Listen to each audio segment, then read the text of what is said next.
when we were first married, my pornography addiction came out and we went through like the biblical counseling route. And I kind of just walked through the steps. I showed up and that was about it. And then kind of went back to life and then dove headfirst back into addiction. After that, basically the entirety of our marriage, I'd been hiding it. And then it all came out, not out of my own confession, but out of being crowbarred out of me.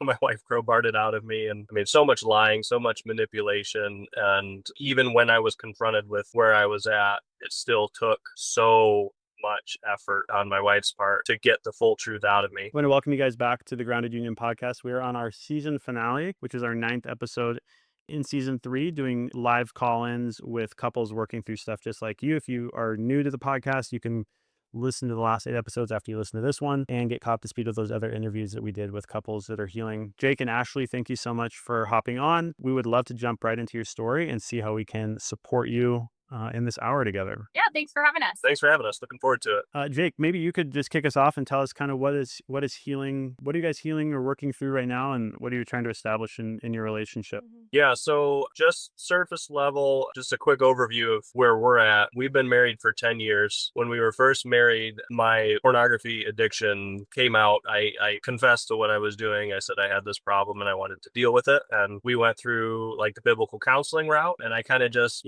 walked through the steps. I showed up and that was about it. And then kind of went back to life and then, dove headfirst back into addiction after that. And I have been hiding it for the last, basically the entirety of our marriage, I'd been hiding it. And then it all came out, not out of my own confession, but out of being, crowbarred out of me.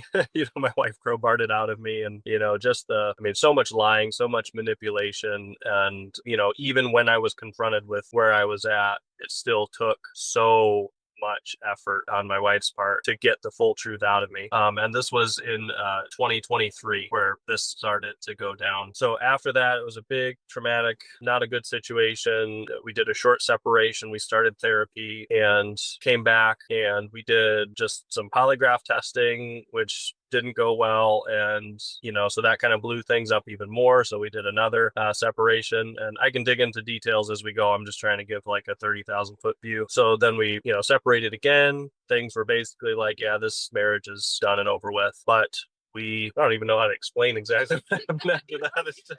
It's just like, I kind of came to grips with the fact that, that this is what I've done. These are the consequences of my actions. And, I was just like, whatever God wants of my life, I'll let him make something of it. And if my wife chooses to leave, then that's what she chooses to do. And I deserve it at this point. But miraculously, we did end up coming back together and basically ended the separation in January of 24. And then I did Pure Desire group for 10 months in that year, and things were going really well. And then after that, I kind of thought like, okay, I went through the big traumatic experience and all that. And, I did 10 months of Pure Desire, and, I went from pornography use daily to not at all. And so I'm like, okay, we're doing all right. Doing pretty good. And so after that, I kind of started coasting back into life. And then it was just like small issues, relatively like lust problems and things like that I wasn't talking about, wasn't being forthright about. And then it eventually started getting bigger and bigger to like, like looking at advertisements on my phone and things like that. And then there was a couple of times where I was on a work trip, and then there was a smart TV, and I relapsed at that point. And so a couple of times. So again, this was what, 2 months ago? October.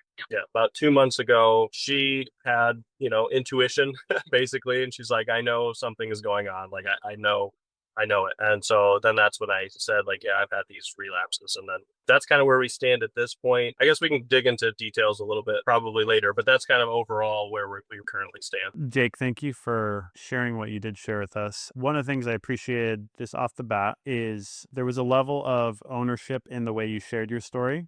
So I didn't hear a lot of minimizing the details. You kind of acknowledged what it is and what it was and what it's been. I wanted to ask one clarifying question. You said at the beginning, was it at the beginning of your marriage when you came clean about it the first time? Yeah. So that was, you had an internal awareness and you came to Ashley with that? What was that? What prompted that? Well, first of all, I spent 8 years lying and manipulating and minimizing, so I'll just throw that out there too. But I appreciate. Prior to that, or prior to the beginning of your marriage? Well, prior to giving you my story is what I was saying.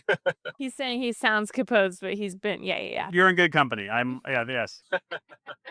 But yeah, so that at the beginning of our marriage, she actually approached me and she asked me, like, is this something that you're struggling with? And I didn't. I mean, to the best of my memory, I don't think I denied it. I don't think I ran away from it. I was forthright at that point. Yeah, Okay, so you she did address it with me. got it.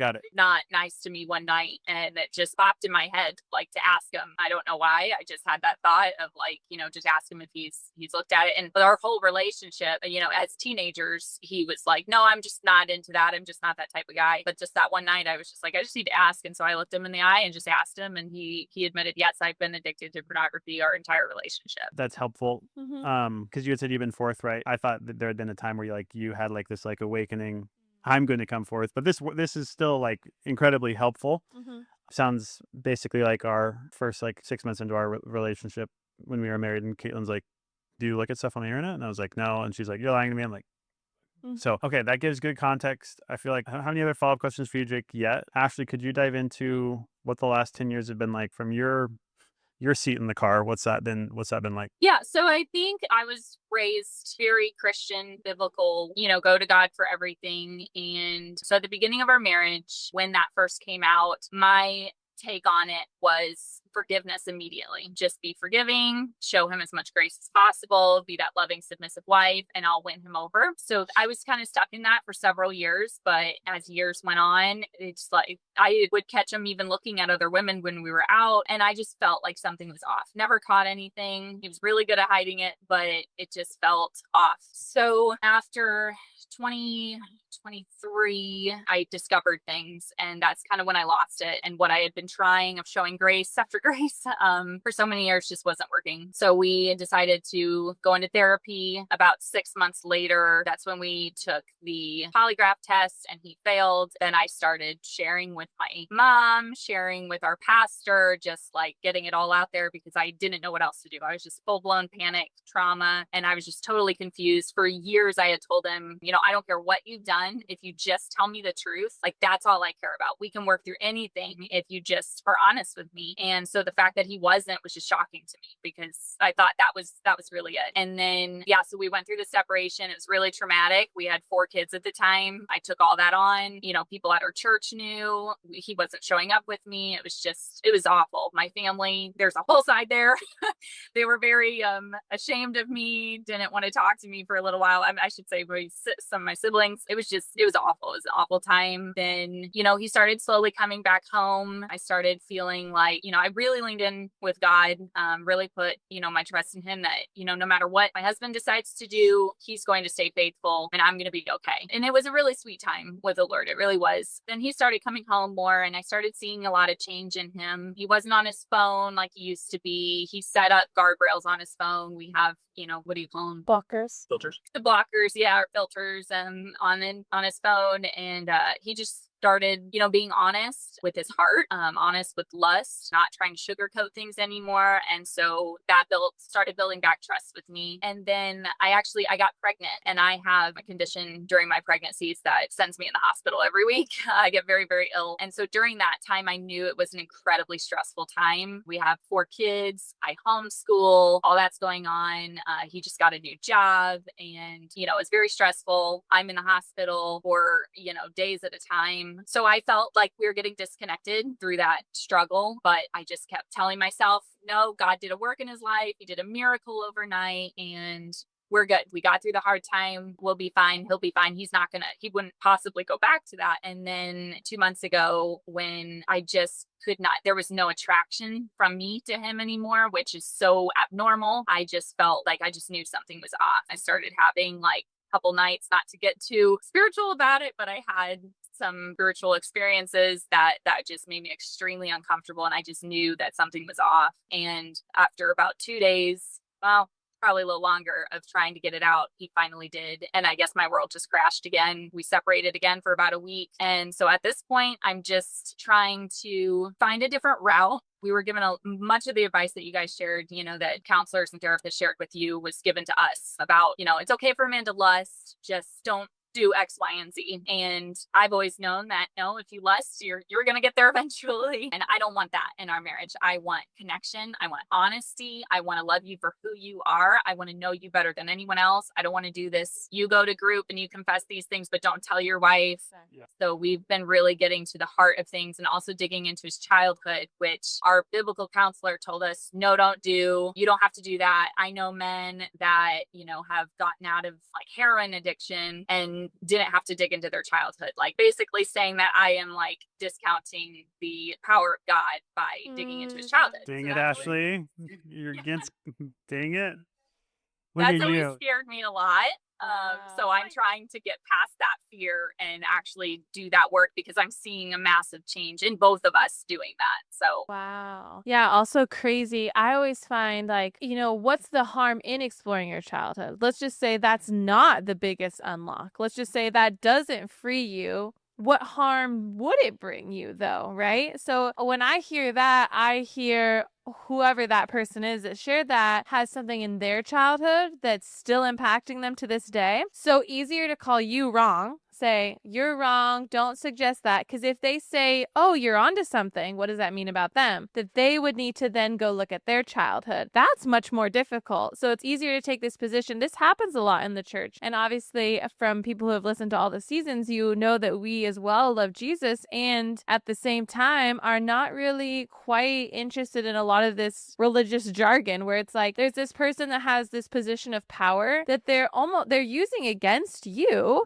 It's okay for that person to say, you know what? I've seen people get free without exploring their childhood. And if that's going to work really well for you, kudos, like go do that. For them to take this position of authority and power and go, you cannot do that or you will do something bad. It's like very like, why? The only logical answer there is because there's something that they need to explore that they feel uncomfortable with, which you guys have heard that podcast. That's exactly what we rubbed up with. And the one thing I was hearing in both of your guys' stories that I wanted to speak to is because it really addresses the heart or belief system of what we believe about sexuality. And the first thing is, I think the word lust actually, if we look at like because we used lust a lot actually in the church to describe unwanted sexual behaviors. The dictionary definition of lust, I think, is just sexual like desire or attraction. So lust, like, which is funny because we would never be like, I am lustful of Brandon, because you would think that would not be how I would describe it. It has an evil connotation. Yeah, it has an evil connotation. So I don't actually use the word lust, not because it's not a good word to describe it, more because if someone wasn't raised in the same Christian background that we were in, they'd be like, wait, what? Lust isn't bad. In the church, that's just like the word that we use. I like to use like, sexual brokenness or, like an unwanted sexual experience, or I even like to use the words attraction, which most people would rather in the church. Oh, I just realized this. You would rather use the word lust than attraction because in the church, attraction is 100% okay. Right. And for us, though, I don't want to use the word lust because lust is actually sexual desire. And all of my lust, it even feels funny, I'm still having to unwire that myself. All of my lust, my sexual desire is funneled here in my union. And I don't have any attraction outside of my union, right? And so the church has kind of flip-flopped those words where it's like, okay, let's make lust this bad thing, which is just sexual desire, which if you think about the church, this is a total side tangent, but most of the church said the sexuality in that kind of topic is very taboo. So it's like, okay, let's just call all sexual desire bad and not good, and let's not talk about it much. And then attraction, that's okay, like you said, as long as you don't act on it. And your story, Jake, is exactly the story it makes complete logical sense of like, you tried to adopt that mentality of, okay, I've confessed my sins or I've revealed what I've done. We could call it, if you're not coming at it from a spiritual lens, it's like, okay, I've shared with you the ways that I've wronged you. And so now I'm going to be like automatically free, except for I'm still going to be dabbling with these little bits of attraction, or I might not totally manage and get free from the way that I view women online, the way that I view women in person. So what's happening is I like to think of it as like a snowball effect. It's like you didn't actually clear and heal out everything. You probably also didn't, like I think I've said this on every podcast, you probably also did not share in depth all of your sexual experiences. You've probably done most of them. You even said you didn't pass the polygraph test. So it's like there's things that haven't been disclosed, haven't been shared because you have 10 years just together. I'm assuming, does your porn addiction go before being married? Yes. Yeah, which most of the time it goes all the way back to childhood. So probably since childhood, you have all of these sexual memories. And I'm assuming, would you say that Ashley does not know every sexual experience and memory that you have? Would you say that? I mean, within my best ability, I've shared everything that I Okay. can. At this point. At this Yeah. point, yeah. I like that answer. I think you're right about that, because I think if I can back up a little bit, I think a framework that I kind of built for myself is within that the spiritual side of it. It's like, okay, well, lust is something that I battle with in my mind between like God and me, and so I kind of confess that stuff, and so I could almost kind of hide behind that and even convince myself that I was okay and I was doing the right thing, right? But then when I go and the snowball effect gets worse, and then I fail, then there's a shame cycle there where I'm like, oh shoot, I thought I was supposed to be healed. Like, I can't share this, you know? Whoa, It's like, I yeah. thought I made progress here, right? And so I think I trapped myself within that framework a little bit, which even caused me to lie more and protect myself Exactly. more. And so then to your point, there were definitely some things that I shared with her within the last 2 months. I'm talking like kind of depths of my heart and my thoughts and my mind that I had not shared with her prior. So there's definitely some of that. For sure. Yeah, That's huge. so good. I think, yeah. So what's happened is there's this snowball effect of, and I'm so glad that you spoke to that, because I think that like tons of people are going to relate to that concept, which we've done 2 episodes on, like the spiritual belief systems linking to kind of addiction. And they're the only podcast we get negative reviews on. If you go to read any of our reviews, it's like, this is amazing. You saved my marriage. And then it's like, these people are a part of a cult and blah, blah, blah, blah, blah. And like, it's hilarious. Like, if you kind of touch on it a little bit too much, it sends people just spiraling and freaking out. So I love that you've touched on it as the one who's being interviewed here. Take it from And it Jake. doesn't even have to come from us. Like, what you just pinpointed and you worded it so well, and it's your actual lived experience, you essentially created what I like to call denial structure, which is a framework you filter that through of like, okay, if it's in this category, then this is between me and God, right? I don't need to tell my wife. That didn't work out very well for you. Like you said, eventually it snowballed and created what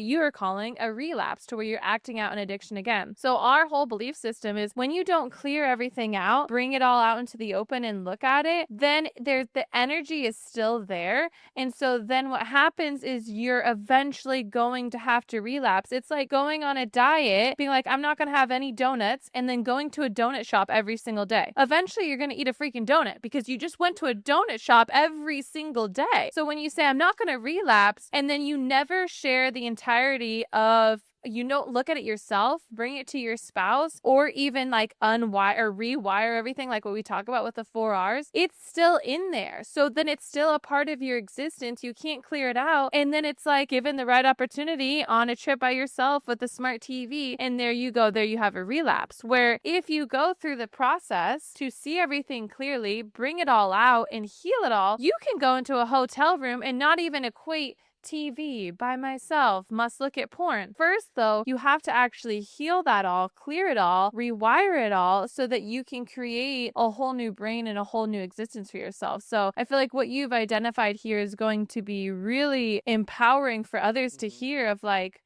whoa, yeah, this is why you actually have to see it all. Because if you don't, you've lived like a whole decade of your life trying to just share the bare minimum, or just take a look at the bare minimum, just do enough steps here and there. And here you are still relapsing and acting out an addiction. Like, that's a lot of years trying things that aren't working. So yeah, thank you for sharing that. I think that depicts the imagery really, really well. And yeah, you have something you're going to share. I've got a lot. If you see Brandon taking notes over there, it's funny because we always have like something we both want to say. Ooh. Jake, Caitlyn said you did the bare minimum, and I disagree, and I do agree. You did what you were told to do. True, that's great. That's a good point. You did what was framed up for you as what freedom means. And I was excellent at that, by the way. I was see really good at doing what I'm told to do. And that was a big part of my downfall. Now what you're going You to just need new tools. Now you're just going to do what the shift that will happen for you too is instead of doing what you're told to do, you guys are going to get a vision for your marriage, and then you'll take action from what full intimacy and union looks like, sounds like, and feels like, and everything else gets discarded. Yep. So when you go to another counselor, or if you go to another counselor, and they say, "Yeah, Jake, I think Ashley's got some healing to do. I think she's put a lot of pressure on you. It seems like that's maybe why you relapsed." You go, "That's not at all what happened. Like, thank you.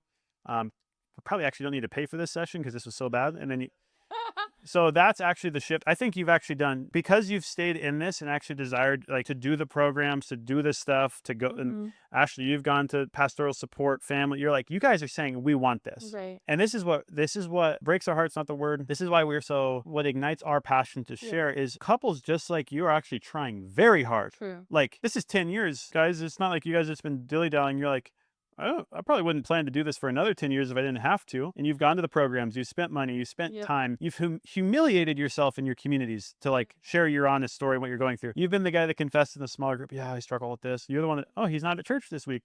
Well, I wonder why. Oh, he's not here next week. Like, what's going on? Oh, she's separated from him. Like, you've gone through all of it. And what are you left with? Still like, hey, you should have just prayed more. I hope, you just got to trust God. It's like, we need a little bit more clarity and a little more freedom than that. And I think what I wanted to touch on with why would you share? Because you have shared, and like we talked about doing what you're told. You went through the polygraph. I want to ask a couple questions about the polygraph stuff. We didn't make it to the polygraph for me because Caitlyn read my little. I knew the polygraph wouldn't work, which I'm actually so glad you shared that. It didn't work because you were still hiding stuff. A lot of times now, I think there's a lot of studies where once you become so good at lying to yourself, you actually can pass a polygraph while still lying. So you didn't pass the polygraph because you probably, I'd be curious, you probably had stuff that were deeper subconscious that you couldn't lie about. But I just knew, I was like, this polygraph isn't gonna work. Actually advised by our therapist at the time, a sex addiction therapist, by the way, to only share what he's actually physically done,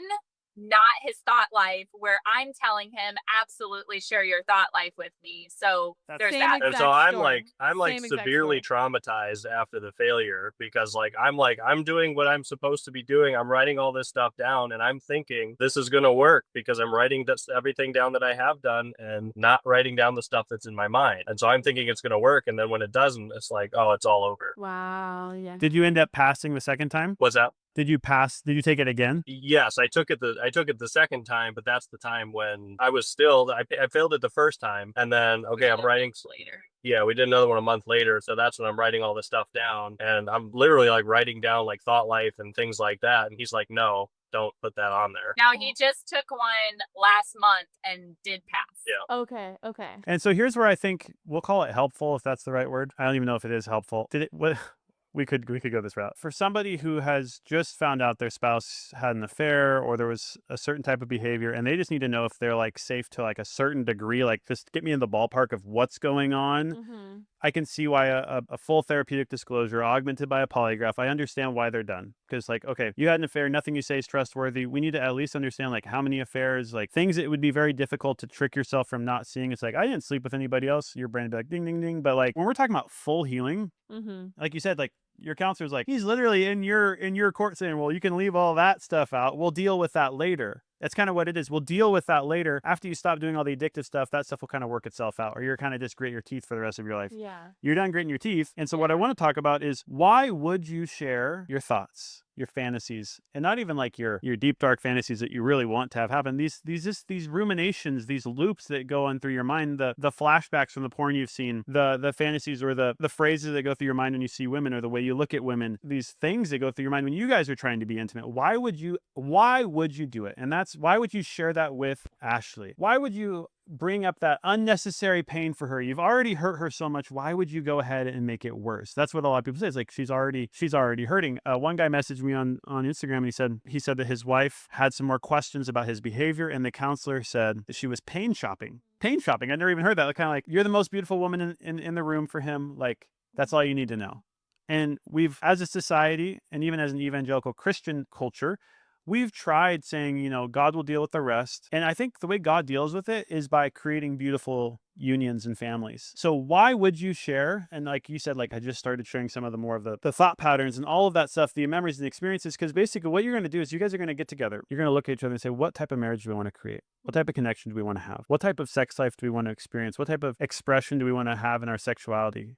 Do we want to have other people in our thoughts when we have sex? Do we want to look at porn together? And all you guys are going to do is look and be like, these are these things. This doesn't define how we want to live. This does. And so everything that doesn't match up or line up with the marriage and union you want to have is the litmus test for what stays and what goes. So then what you do, and I don't hear a ton of shame, Jake, and you're speaking to it. Probably the biggest shame is like, why has it taken this long? Like, why are we still here? You kind of maybe feel more like weak or like disempowered to continue to keep trying to figure out, what do I do next? I've tried everything. But the why to keep going and the why to go into the depths is to look at your story and be like, okay, I've shared about the porn, I've shared about some of this, but what you got to do, and we'll walk you through this in the app, through the Grounded Intimacy program, and you're going to open up your subconscious mind, which you've done quite a bit, but you're going to do it like, you're going to lift the hatch on it and say, I want to perceive and understand every time I went to porn, what were the types of porn I went to? What were the ongoing fantasies or the ongoing things I tried to use to medicate my soul, to numb myself, to feel better? What was what was my first childhood sexual experiences? Were you abused? Were you exposed by a child older than you? What were all your experiences growing up? And talking through those, even Ashley, you sharing your earliest sexual experiences and the narratives around it. For me, I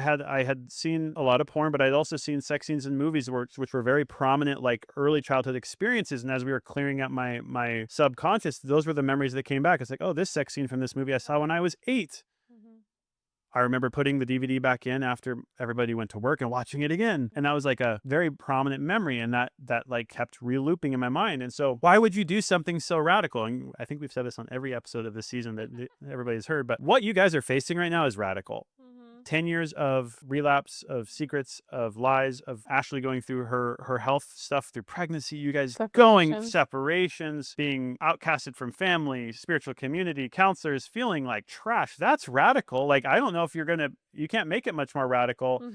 You and Ashley sitting down on a nightly basis and saying, hey, let's talk about my sexual history. One, you're going to get clear. Yep. Temptation's not even a part of that. It's just kind of like, this is starting to make sense. The more you talk about it, the more you're going to be like, yep.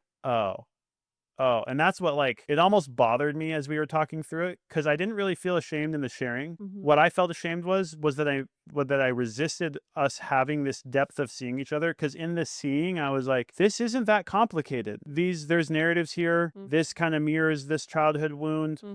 This is where, like, for example, this example, it might sound weird to share this, but like we were doing these emotional exercises, and every time we went into them, this is after I'd opened up my subconscious to start seeing all my sexual world, we would do these emotional exercises together. And I just kept seeing other women's breasts in my mind. And I was just like, babe, it's not like, I'm not trying to think about that right now. Like, I have no idea why that's happening. We weren't even having sex or doing anything sexual. It was just like this feeling of affection. Every time I'd see breasts or feel it, I would see breasts, because I'd been so locked up. And I just kept rewiring. We talked about the 4 R's, which is recognizing. I'm like, okay, that thought's here. I don't know why, but I stopped asking why. I just said it's here. Yeah. So I recognized it. I'd received peace in my body. I released that thought. And I said, I'm going to replace that with, there's no other woman in this room besides my wife. This is actually a non-sexual experience. We're connecting. And that's all you need to be bringing up for me, mind. Thank you. And what I realized in the sharing was every time in my past, when I wanted to feel affirmation or affection, which I was receiving from Caitlyn, I was like fully present in that moment. I'd go to a screen.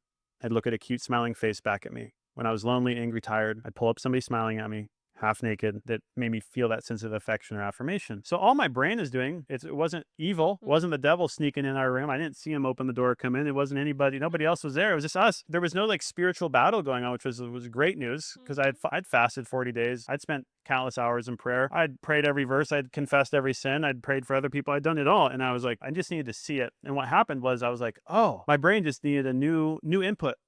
Just need retrained. It's called your reticular activating system. It takes in millions of pieces of data, even right now as we're talking. What you feel, if it's cold or hot, what you hear, what you're seeing. It just tells you the data that you've said is important, and it makes you aware of it from your past experiences. So all you're doing is retraining your mind to see and focus on what you tell it is important. And so that's what the sharing is so powerful, is it gives you this opportunity to bring it all to the surface, see it clearly, and then align everything that doesn't align to your new vision for your marriage. And to me, that's like, it's not like simple, but I mean, it's simple. It's not easy because not a lot of people are telling you to do it, but it is pretty simple. The last thing I want to say before I kick it back to Caitlyn is I find it really interesting. We've had a lot of conversations on this about sin and temptation. This is from a Christian standpoint. For any of you listening that are not Christian, don't turn this off. But from a Christian standpoint, when we talk about like sin and temptation, most people really are only thinking about like sexual sin or temptation. Like I don't feel super like when I was in that specific way of viewing things, like I haven't felt too tempted to ever rob a bank. I really felt tempted to kill somebody. So when we talk about temptation in the church, it's almost like we build entire theologies around our belief about God, and sin is like, how do we get rid of this sexual brokenness thing? And it's like, oh, the devil, because when I view like lust and temptation, it's almost like you were like running and the devil shot you with the Cupid arrow that had the lust arrow, and you haven't been able to pull it out of your back yet because he's like still taking shots at you. And it's like, if we figured out our sexual stuff in the church world, sin and temptation really doesn't seem like much of an issue. It's not like you're like, oh man, I've been so gluttonous, I've just been consuming so much, or I've been so greedy, I haven't been giving to the poor. It's like nobody really even focuses on their sin life of those areas. Really, we just want to be sexually free, and then we can have more robust conversations. But that's just a little side tangent. Yeah. I want to say something. And then I was going to see, Jake, if you could explore a little bit of your childhood sexual exposures and experiences. And one thought I wanted to say about the polygraph is the reason why I wouldn't necessarily, I mean, you guys have already done them. The reason why I wouldn't outright recommend them to anybody else is your perfect example of you've done 2 of them and here you are months later and you're still not you haven't arrived at freedom or wholeness, right? And so it's almost kind of like, I think it's like the fast food approach to healing, in my opinion. It's kind of like, okay, I just want I want like the quick result to being free, which you even said you partnered it with the Pure Desire group with the whole 10-month spiel and everything. We're very familiar with Pure Desire. That was the track we were going to go on. And same as you guys, we hit the same exact roadblocks, which I'm not trying to throw any shade at this Pure Desire framework.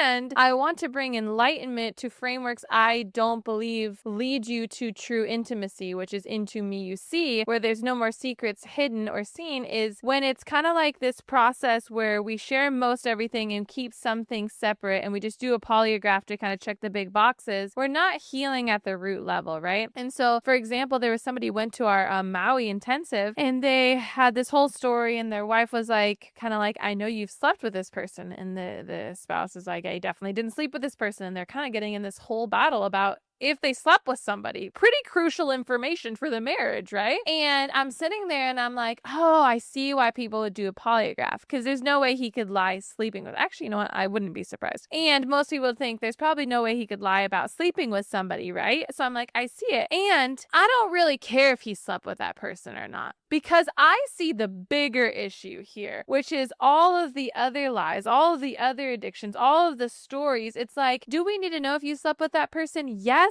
And I need to know everything if I'm your spouse. So it's like, cool that we got to hook you up to the machine and now we know in the Pure Desire group, you're probably familiar with this. We know the Big Uglies, right? Well, the Small Uglies, I'm using quotes because it's all really not, it's all a counterfeit, it's all ugly, as in it's not our true self, right? We need to know all of the uglies because it's these small things that led to the big things. And you're the exact example story. You are not the only story. That is the epitome of every story, is all of the little things add up to the relapsing. Like, you didn't just wake up one day and go, yep, I'm going to look at porn today. It was all the little micro dopamine hits of seeing a hot girl or feeling some sort of sexual arousal or attraction and not knowing what to do with it. So to say, let's just do the polygraph and try to clear the big things and let's not focus on the mind, let's not focus on the thoughts, let's not rewire any of that, is a disservice, which you're witnessing for yourself, because then you can't actually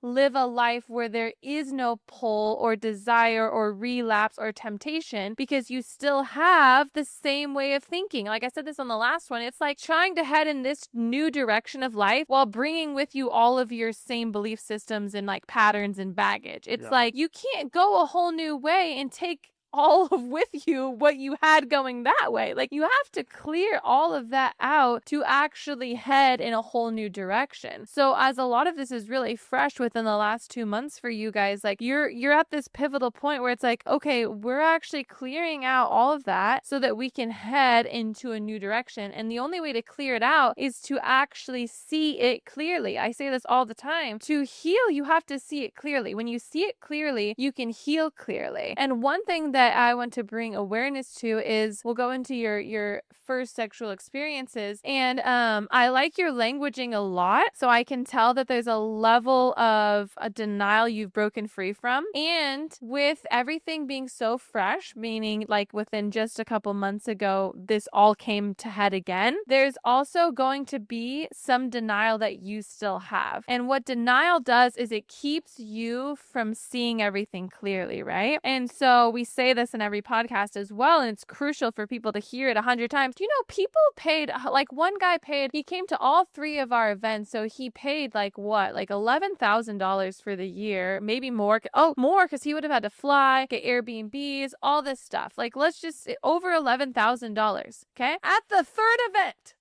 I'm still mind blown. At the 3rd event, on the last day, is when he finally confesses his porn addiction to his wife that he has had their entire marriage. And they've been married a lot more than 10 years. I think it was like 15 years, right? 15 years of marriage, confesses his porn addiction after $11,000 paid to hear that we don't say anything new. I don't have anything new to say, you guys. On the podcast, if you want to join for all the rest of the seasons, I have the same freaking thing to say, which is stop keeping secrets. So I'm going to say the same thing here, and everyone who's joined for all 9 of these seasons or episodes is like, shoot, she said it so much, and I'm gonna say it over and over again, because when the denial structure is so thick, you have to pierce through over and over and over again till it's like, oh, that's what she means by don't keep secrets. She means share my porn addiction. You know, it's like we laugh because it's so outrageous. And, you know, it's like when you've lied to yourself for so long, it's hard to then unlie to yourself. So right now, you told yourself 10 years of a story, probably a lot more years than that. In your marriage, you've had a 10-year long story going. So now you're rewinding that entire story. As you rewind, you're going to be like, oh, I had no idea I did that. Oh, I had no idea that was a core memory. Oh, I had no idea I've actually still been keeping this from you. Oh, there was this significant experience. Oh, I forgot there was actually this time I also looked at porn and masturbated. Oh, there was also this girl that I had an emotional relationship with. Like, things will begin to unravel. So if you try to go with the story, which I liked how you said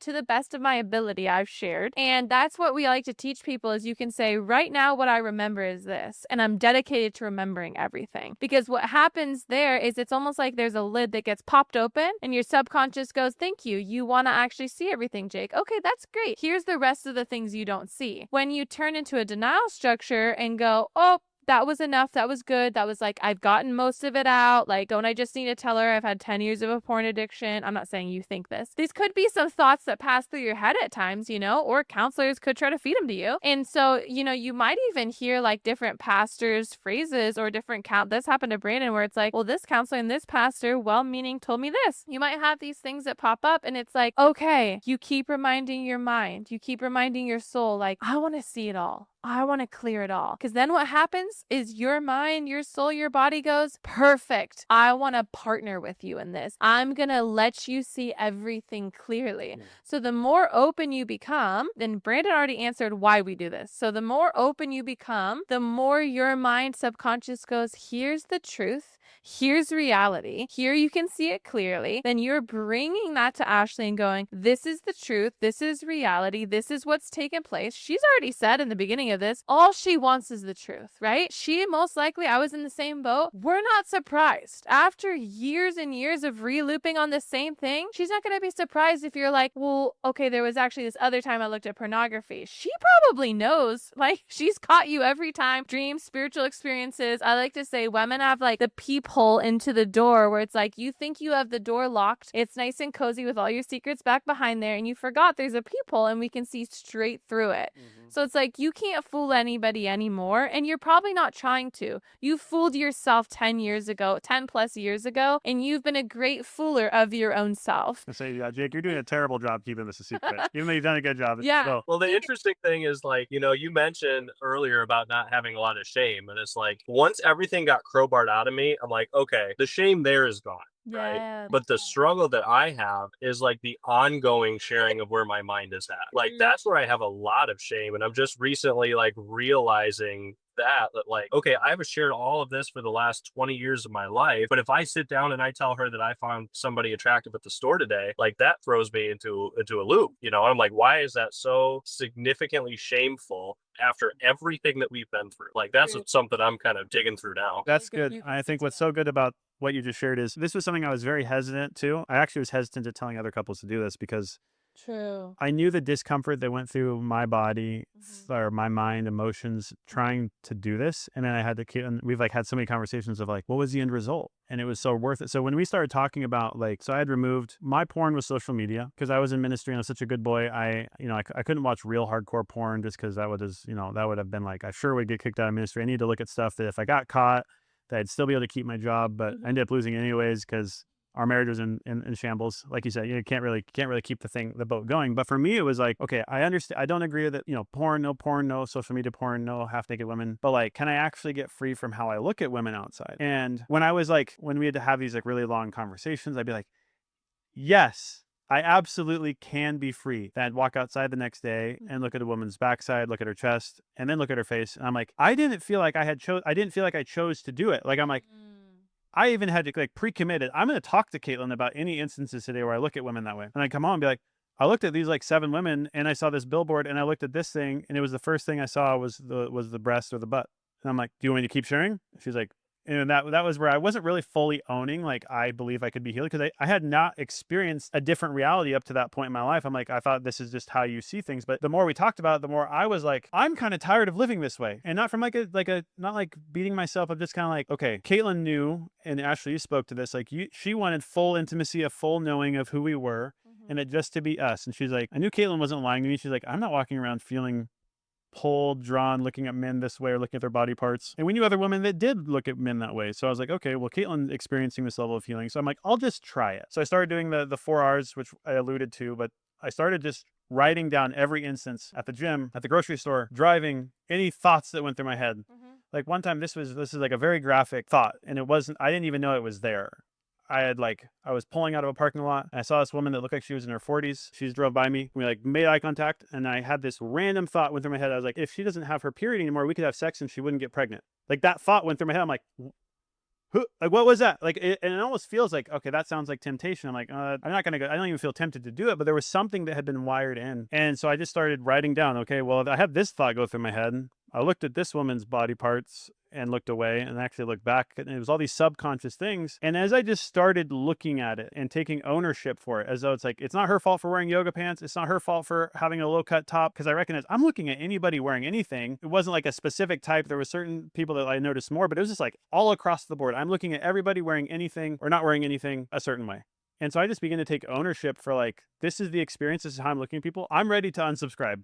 Like, I was like, I'm not enjoying this. Like, I cared about Caitlyn. We had done a lot of the deep diving of like her being seen and validating her pain. I'm like, Caitlyn leaves me. I still don't want to see women this way. If I have a free card to just look at women and masturbate and have sex with everyone, I'm like, I don't even want this. So I started just rewiring thought after thought, glance after glance, memory after memory. And mind you, it had been a few months of like kicking it and screaming, not really wanting to do it, but like having these open dialogues. After 30 days of actually saying, I'm just going to own, like, I'm going to take responsibility for how I'm looking at the world around me, for the memories I have. I'm just going to own them and I'm going to rewire them. After about 30 days, I had a couple days where I started going outside and I'm like, I'm seeing people's faces. I don't have to look down and then look up. I'm just looking at them as a neutral person. They don't have like a pull over me. I'm not seeing things out my peripherals where I'm like, ooh, what's that? It was just like something had started shifting radically. My thoughts were clear. My emotions were clear. A lot of times when I was anxious outside was when I would start objectifying people a lot more, because that's how I was like trying to regulate my mind and my emotions. Was like, okay, where's the cute girl in the room? Okay, there she is.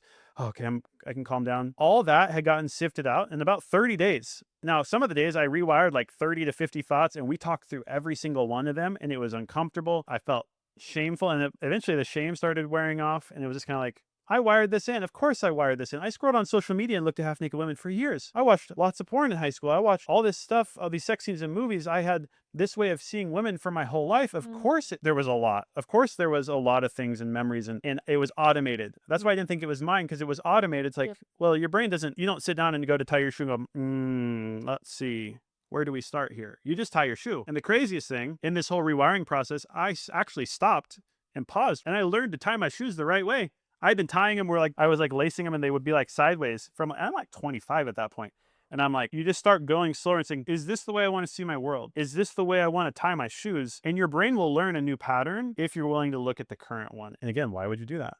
It's not because you want to make your wife think you're a pervert. It's not because you want to shame yourself. It's actually just because you just want to acknowledge this is my current reality. I see the world like this. This doesn't line up with how I want to live. So then you just, okay, I'm going to unsubscribe from this way of living. I'm going to opt out, and I'm going to wire in the new way. And that's how simple it really is. And in the process, think about how it builds trust. Ashley's watching you, which she's already said, I just want to know the truth. She's watching you not wrestle with it, but she's watching you observe yourself. And she's watching you maybe be surprised or maybe have aha moments where you see the patterns that one girl broke up with me in high school, and ever since then I've been having this ruminating thought of I wanted this girl like this, right? I'm not going to pursue girls like that, or I'm going to think this derogative thought about women with hair like that and make it a sexual thing. And then you see it, and she's like, oh, he sees it. Because Ashley knows if you see why you were bound, and you are the one with the keys, and you're opening the door to your own prison, she watches you walk out of it. She's not afraid of you relapsing, and you're not afraid of you relapsing. And it won't even be a porn blocking software, or it won't be something that stops you from relapsing. It will be because you have awakened to this new way of living, and you realize I am in the driver's seat of my life. And you had just taken your eyes off the road for a while and told somebody else to drive, and they had terrible driving skills. Yeah, you don't need any tools because you're actually going to rewire your entire brain. So it's you won't need to live off of a men's accountability group that you check in with. You're not going to need to live off of having any blockers on your phone, because your whole being is renewed, is new, is back to truly how you were meant to be. And what I always like to explain with why do we recommend that everyone bring their thoughts out to their spouse? Well, first, we only recommend what we actually have done, and that's where what I like to call the kicker is. And so most of the time we don't even get to talk about that as much, because most people are just still trying to actually share the full, what we'd call the big uglies. Most people are still actually hiding giant things. They'll come to our events and they're like, oh, I've disclosed I've had 4 affairs, but they've actually had 15 affairs. So it's okay, yeah, we can't even get to the rewiring of the thoughts until you tell me how many affairs you've had. And so it sounds like you guys are at that step where it's we're willing to take a look at everything. We're willing, incredible, Jake, that you are willing to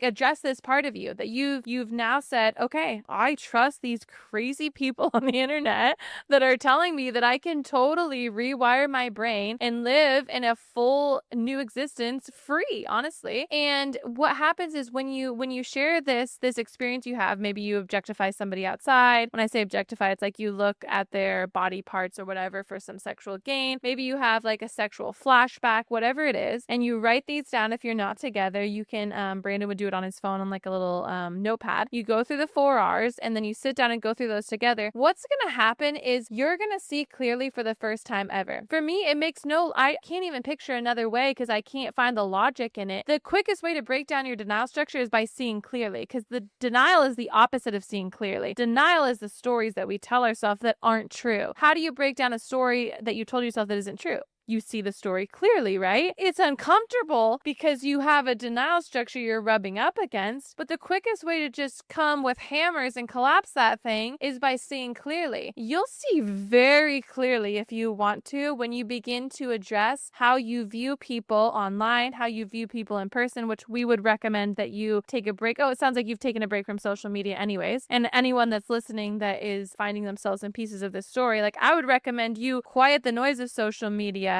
then reorient. But if you're taking a look at how you see people and the thoughts that you have, you will see clearly for the first time ever. And you will realize the stories, the patterns, the narratives, everything will begin to make a lot of sense. Brandon was oh, this is why I looked at this type of porn. This is why I was attracted to these types of women. This is why I, try to kind of come in a almost like caretaking pastoral role for these types of people. Like the whole story is like a puzzle. And when you actually choose to see it all clearly, all of the puzzle pieces connect and make a lot more sense. Also, like when you try to pretend like your thoughts and the way that you see people don't impact you, it's like trying to like throw out a couple puzzle pieces and like pretend like that creates a whole picture. It doesn't. We're missing crucial components of information here that reveal to you the truth. Yeah. And reveal to your marriage the truth. So when you see that all clearly, then you can actually break free from patterns that have trained your brain to view things a certain way. And the other thing you can do, even if you're feeling that like that shame or that like, oh, why am I doing this? Why am I going to do this? This is so uncomfortable. It's like coming back to that vision of this is your clearest path to living a life with no relapse. Like, what do you have to lose, right? I love saying this to people. You've genuinely tried everything,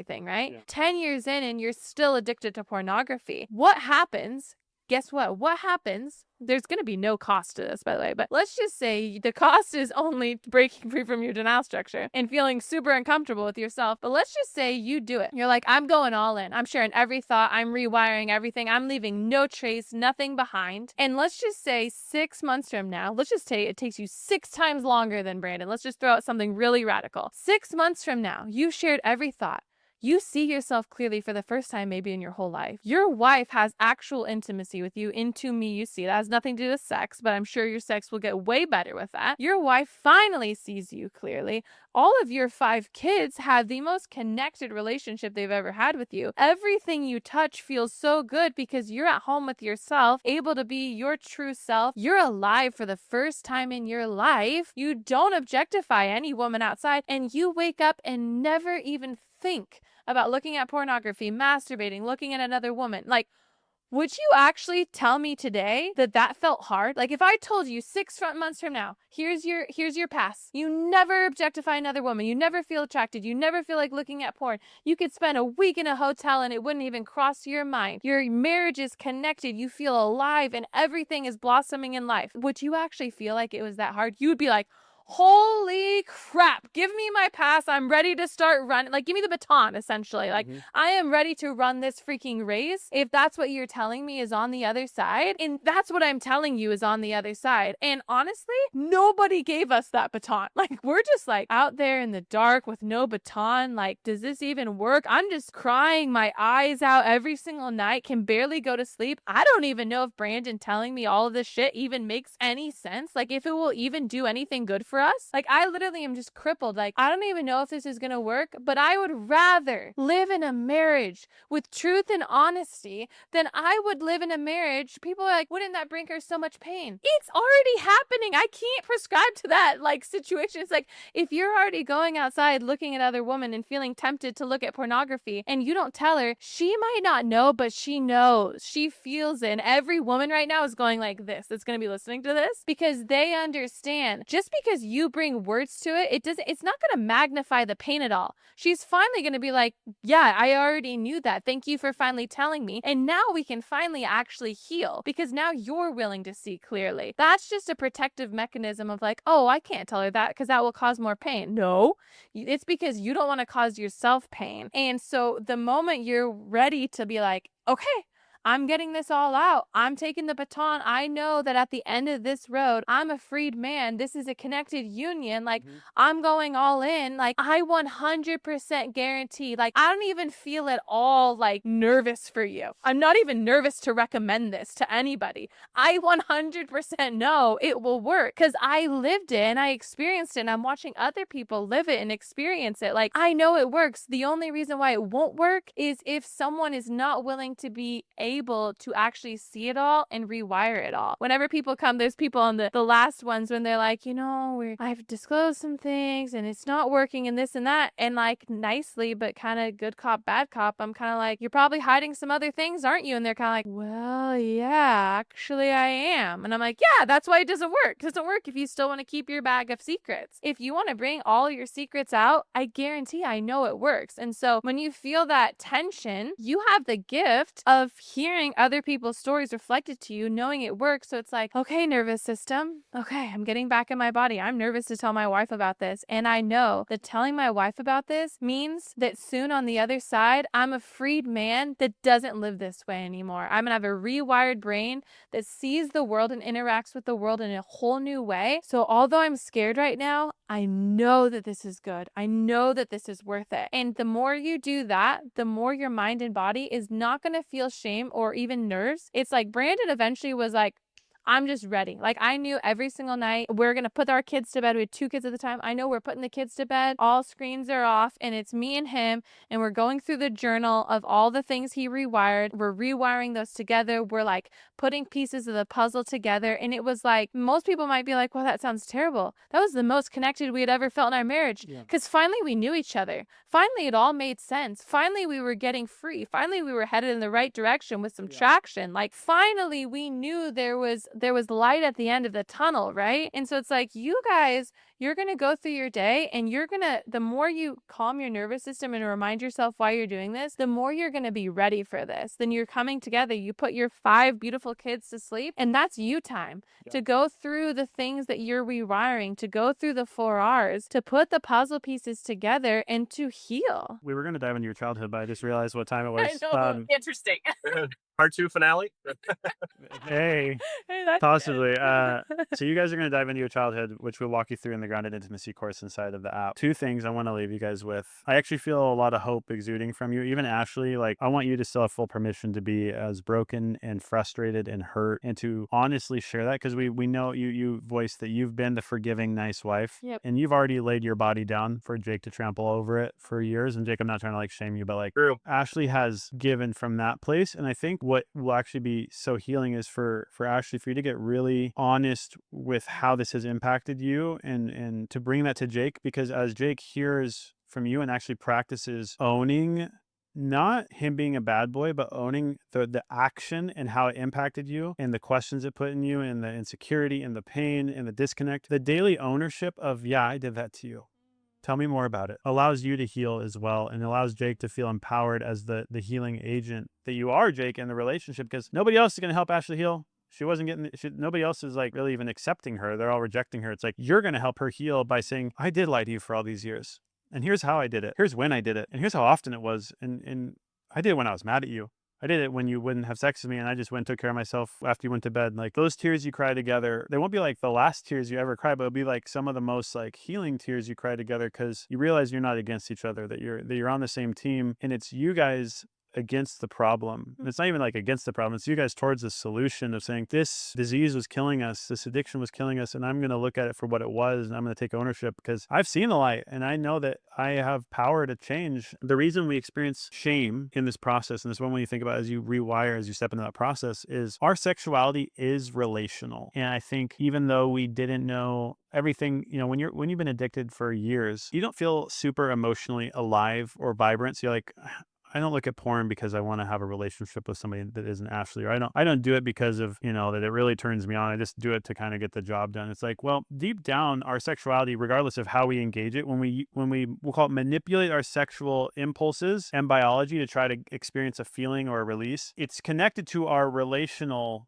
parts of us. That's why we feel so ashamed, because if you were to say, yeah, I thought about having sex with 100,000 women and I put a little bit of my sexuality towards them, it's like, that sounds really like bizarre, but it's like, if we just call it what it is, like, I was trying to sexually interact with all these people online in my mind in micro ways, and like, you see it for what it is, you're like, oh, that's why this is so uncomfortable. It's because like, I don't actually want to have sex with all these people, but I've been tricking myself into having sex with all these people in my mind to experience an orgasm, to experience relief from my circumstances. That's why it's so uncomfortable. It's like, if you just label it though for what it is, it's like, that's what I was trying to do. I decided that didn't feel like very fulfilling to my soul, to your soul. And we label it for what the action is and not for you being a bad little boy. And that process of taking ownership, some people, when they go to like rewire, they're like, okay, now I'm committing to share all my naughty thoughts and feeling like bad, like I'm so, yeah, and I did this and I did this and I did this too and I had this thought. This isn't about like sharing to mommy all the naughty things you did. It's like, here's what I took ownership for today. Here's what I remembered. Here's where I took charge. Here's where I was intentional. That's what you're sharing together. It's not reporting to her so that she can decide how bad you were. It's like, she's like, oh, he's taking ownership. So that I would encourage you with that. Before we log off, I wanted to see if either of you had any questions or anything we could answer here at the end of the episode. I've talked a lot. Did you want to say something? No, it's really helpful. It is. It really is. And it's encouraging because, a lot of what we've heard, we got like 2 minutes before we got to grab the kids here, but a lot of what we've heard, was that from our Christian pastors, counselors, is that he's always going to live with this. And so to hear your guys' perspective is really encouraging. We actually have been, going through the deep thoughts, as bizarre as they may be, every night. We call it our confession session. And just spending a couple minutes doing that. And it, we're just shooting blind here, hoping that works. So to hear you guys, reiterate that like this is what we did and this is where we are 5 years later is like really encouraging to me that we're on the right track. And so I really appreciate it. And I'll add to that too a little bit. I feel like even doing those confession sessions, like that's kind of been like the first tiptoe steps into that type of intimacy that I think I've really truly taken. And I do still think that there's maybe a little bit of me that's kind of teetering on the fence back and forth with it. And so that whole idea that you're talking about of like really taking the full ownership over it and being like, oh, was this bad or was this good? Should I share this or should I not share this? Like taking ownership over it and then bringing that to the table just for my own mindset is kind of helping me push myself over that side of the fence to get there even more. So I appreciate that. Huge. Yeah. And this is not a curse that's over you for the rest of your life. Like you will live a life, I guarantee it, where this will not be your day-to-day existence ever again. And that's for everyone that's listening to this. And I don't know why that's the narrative. And I will scream from the rooftops for the rest of my life that everyone has the 100% capability of healing anything that they choose that they want to heal. And that's in any realm of life, including this one. So you totally and will completely heal and rewire your brain and live the life that you were created to be or to live. I want to thank everybody listening. It means a lot. Yeah. Thank you guys for joining us on the podcast. And thank you guys for joining the finale of season 3. We look forward to seeing you in season 4.